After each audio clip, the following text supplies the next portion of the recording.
Hey YouTube, James from the Wyvern Watch here once again with another deck profile. I'm finally got round to updating my Raidraptor list. I've had my Raidraptor deck a long time. I'm a big fan, generally speaking, of winged beast archetypes.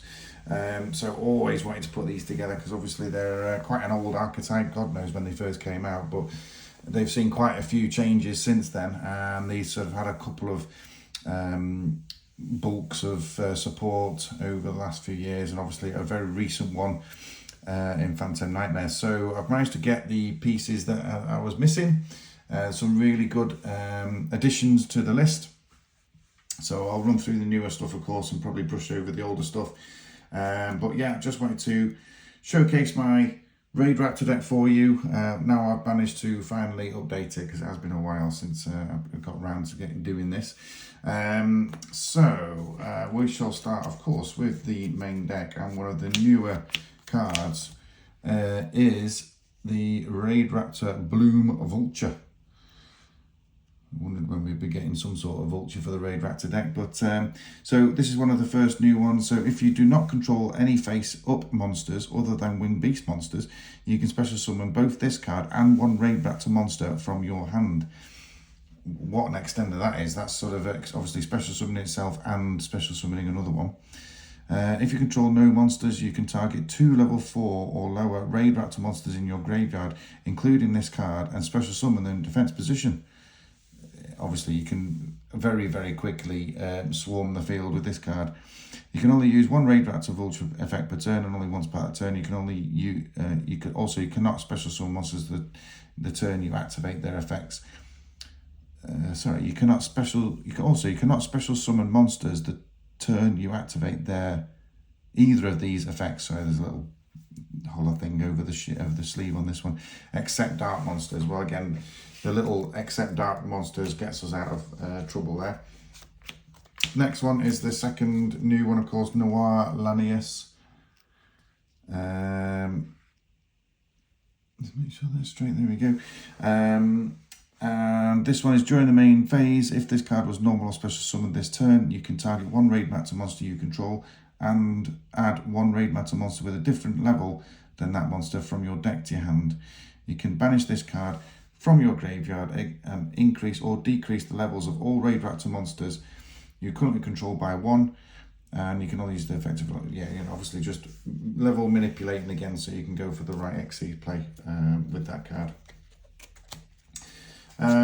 One of the older ones, and still at 3, is Raidraptor Tribute Lanus. These are my original print ones. These were very expensive to get hold of at one point. I imagine they're probably not anymore. But yeah, it's the one that you can dump one from deck to graveyard, and obviously depending on which one you send, gain their effects off that one. Mimicry Lanus, I think it's called, is normally the choice for that one. Yeah, Mimicry, yeah. One of the newer ones, but not of the new set, is Strange Lanus, and I don't think this has seen a reprint yet, so that the cost of this card is actually quite high at the moment. Mainly because it's obviously a 3/0 as well. But if you control a dark monster, you can special summon this card from your hand. Also cannot special summon monsters for the rest of the turn except dark monsters. Again, I don't think I play anything else other than dark. Oh, actually one card I think might be light. If you control an XYZ monster with a dark XYZ monster as material, you can target 1 level 4 or lower Raidraptor monster in your graveyard and special summon it, but its effects are negated. Again, just extending. You should be able to swarm the field pretty quickly with this deck. An old faithful of mine, Fuzzy Lanus, couldn't take myself to take it out. It would probably come out if I was going to add a load of hand traps to the list to make it a bit more competitive, but I haven't done that. This is a pure build. This is not meant for going to a tournament with and expecting to do well. This is about how Raidraptors work and using their effects to the purist, I suppose. Excuse me. But yeah, Fuzzy Lanus still at 3. 2 of one of the better ones, Raider's Wing. Really nice artwork on this one as well. Really like that one. Again, one of the newer sets. So this is always treated as a Phantom Knights and Raidraptor card, and if this card is in your hand or graveyard, you can detach one material from your Dark Xyz monster, special summon this card, but banish it when it leaves the field. You can only use the effect of Raids Wound once per turn, and any XYZ monster whose original attribute is Dark and had this as material gains this effect. Your opponent cannot target this card with card effects. A little bit of protection there, of course, as well. Mentioned it before, Mimicry Lanus still at 2. I think I've been playing it this one at 2 for quite some time, but again, this is the one where you send this one to the graveyard, because during the main phase, if this card is in your graveyard because it was sent there this turn, you can banish this card and add one Raidraptor card from deck to hand. So a little bit of a search there. And then because you can search them quite easily, I've got 4 one-offs as well. So we've got 1 singing, 1 pain, 1 heal, and 1 banishing. They've all got their own effects. These are all slightly older as well. I mean, heal's probably the newer one out of Photon Rage, is it? I can't remember what it's called now.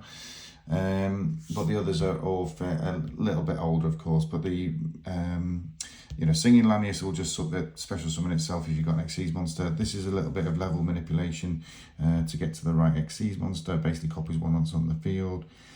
Heal Eagle, you can special summon the card as long as you've got control Raidraptor minimum 1. So just another extender, and then this is also an extender. So if you join the main phase, if this card is normal special summon this turn, you can special summon level 4 or lower Raidraptor from your hand. So just extending.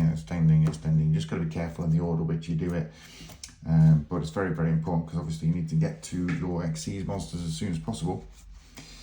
Talking about Xyz monsters, you're not going to go very far without some rank up spells. So we probably run more than most. Sorry, that's not a rank up spell. Let's ignore that one. Neither is that. Come back to those in a minute. But the rank up spells are, these are the ones I've got anyway.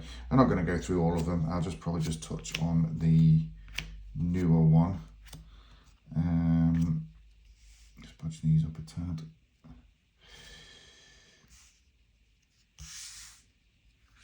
There we go. So those are my rank up spells that I've chosen to use. Everyone, Skip Force used to be a standard mandatory 3 of, but when this card came out, I think that's more useful personally. This one's in here just because it's of the artwork, and it's just, you can make use of it. I absolutely love this card, absolutely stunning card. Ultimate Rare first. This is the new one, of course. So during the main phase of your opponent's battle phase, target 2 or more Raidraptor monsters you control, and or in the graveyard, including a monster on the field, and if at least 2 remain face up at resolution, special summon 1 Raidraptor Xyz monster from your extra deck with a rank equal to or their combined ranks, and if you do, attach the targeted monster to it as material. Bit more of a complicated one, actually, to be honest with you, but it's probably going to take time getting my head around that one. And Soul Shave Force used to be at 2 on my old build, and now at 1, of course, just to make room. But this is where you pay half your life points to target Raidraptor Xyz monster in your graveyard, special summon it, and then special summon from your extra deck 1 Xyz monster that was 2 ranks higher than that monster, obviously making it easier to go into some of the bigger guys. But those are the rank up spells. And then just 3 one-offs, still Raidraptor stuff. So we've got 1 Raidraptor Call, 1 Raidraptor Nest, and 1 Raidraptor Roost. Roost being the newer one, of course. So if a Raidraptor monster is special summoned from the extra deck to your field, except during the damage step, you can add 1 Raidraptor spell trap from your deck to your hand, except Raidraptor Roost, and you can target 3 of your Raidraptor monsters that are banished and or in the graveyard, place them in the bottom of the deck in any order, then draw 1 card. Again, a bit of recursion on those, but the standard sort of lineup for any Raidraptor deck. Now the next few cards, these are non-Raidraptor stuff, so sort of just support cards. I run 3 of these as well, which is Wing Requital. So I just think it works really well in this deck, and I've not seen other builds playing it. But the only downside is you've got to control 2 Wing Beast monsters. But honestly, it's not that difficult to get 2 winged beast monsters. So if all monsters you control were winged beast monsters and you control at least 2 monsters with different names, pay 600 life points and draw 2 cards. I don't know, it's pretty standard stuff for me if you like, but like I say, it's not a card that a lot of people play. 3 one-offs of course as well, 1 Avarice, 1 Foolish Burial and 1 XYZ import. The import, I've got a couple of decks with using this. It's not a massive deal, but if you get the effect off, it can be quite devastating. So especially if you're doing it on the opponent's turn. Foolish Burial, of course, for the same as still running Fuzzy, and a Pot of Avarice just to recur some of the fodder that you've gone through in the graveyard, because you will go through them quite quickly. Onto traps. I still run 3 Raidraptors, Phantom Knight's Claw, and now 1 Glorious Bright. Again, Phantom Knight's Claw, people seem to be dropping this for your standard sort of meta cards, you know, an Imperm or whatever. But I just like it because it's a Raidraptor card, and the artwork's still really, really nice. So, you know, you've got an effect negation there. And destroy it. So let me just read it out. When a monster effect is activated, detach 1 material from your dark XYZ monster, negate the activation if you destroy the card. Then if the detached material was a Phantom Knight, a Raidraptor or XYZ Dragon card,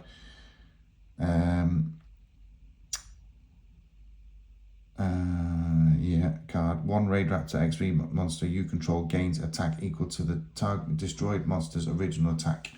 So it's just a bit of a boost really. And Glorious Bright, if you control a Raidraptor monster, target 1 face-up monster your opponent controls, or if you control a Raidraptor XV's monster, you can target 1 face-up card your opponent controls, negate the card's effects until the end of the turn, and then you can banish this card from the graveyard, then target 1 of your Raidraptor monsters that is banished or in the graveyard and add it to your hand. Again, just a little bit of recursion, a little bit of effect negation, and you know, I would rather run those cards than the sort of standard infinite impermanence. But like I say, if you're going to run it competitively, then yeah, by all means switch them out and go and add them. Rattle through the extra deck. There's only 2 new monsters to the extra deck. Obviously, I've had to play with ratios a tiny little bit, but let's start with the new guy. So, Raidraptor Rising Rebellion Falcon. Now, I couldn't resist. I had to get it in the 25th anniversary. I keep saying quarter century. I suppose it is quarter century, isn't it? But absolutely beautiful. So, reading its effects out here. So, obviously requires 5 level 13 winged beast monsters. Well, that's never happening in a month of Sundays, is it? So, you know, you're going to have to use your rank up spells to get there. Unaffected by other card effects. Full stop. If this card is XYZ summoned, you can destroy as many cards your opponent controls as possible. Then if this card has 3 or more Raidraptor XYZ monsters with different names as material, inflict damage to your opponent equal to the combined original attack of the destroyed monsters. Once per turn, you can detach 3 material from this card, then target 1 Raidraptor XYZ monster in your graveyard. This card gains that monster's effects until the end phase, and its attack now 4,000 attack power. So absolute monstrous card to start us off with. Going down in ranks, I of course also run a Divine Arsenal Double Zeus. Well, why wouldn't you? I suppose it's you know, it's a proper XYZ deck. I tried to get as many names in as possible, so I'm running Final Fortress Falcon as well. Not one that is commonly used, but again, I just like to run as many as I can. 1 Ultimate Falcon now. I should really, ideally, I think I'd like to keep the second one in, and or the second version of the Rising Rebellion. But like I say, I'm not too bothered about it at the moment. 1 Satellite Cannon, that always used to be 2 as well, but obviously you just had to play with the numbers a little bit. 1 Arsenal Falcon. And I'm still running 1 Cyber Dragon Infinity, which was the 1 light monster I could think of in the build. I still like to run it because I had it since this deck's conception with me, and I just thought I'd keep it in, mainly because I absolutely love the artwork on Cyber Dragon Infinity. This is the original one, print from Bosch, of course. Absolutely stunning card in my opinion. We've also got Revolution Falcon Air Raid, one of the newer ones. The newer card, which is Brave Strix, the rank 5. So 2 level 5 monsters, a Raidraptor XYZ monster that that has this card as material gains this effect. This card gains attack equal to its rank times 100. You can only use one of the following effects of Raidraptor Brave Strix per turn, and only once that turn. You can detach one material from this card, set one Raidraptor spell or trap from your deck, and if this card has a winged beast monster as material, you can detach one material from this card, add one rankup magic spell from your deck to your hand. So really useful sort of searcher option that.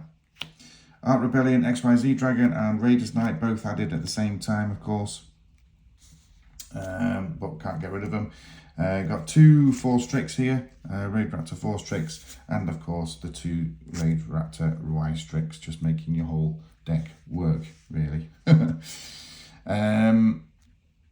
That's it for the Raidraptor extra deck. Thank you very much for tuning in once again. Another one of my favourites, like they're all my favourites, aren't they? I say this every time, but you know, some of them have taken a lot longer to build than others, and sometimes, you know, these things just take a bit of time, and if you show them a bit of love, you actually do genuinely grow to love these decks and love playing with them, whether you win or lose, whether they're competitive or not. This is what my channel's all about, just getting people to play the game. You know, play it for fun. That's what the whole game's about. You know, having fun while you're playing this card game, and this is why we've been doing it for so long. You know, guys, I'm going to stop blabbing on about casual play and competitive play, of course. But hope you've enjoyed the profile. Do comment, keep them coming. I think I miscounted on the last profile. It's 176 at the moment, I think, in terms of subscribers, so we're still aiming for that 200. Please keep them coming, keep the comments coming. Obviously they're so important, those comments, they really do add loads of value, and I will see you for the next profile. Thanks once again, guys. Bye bye.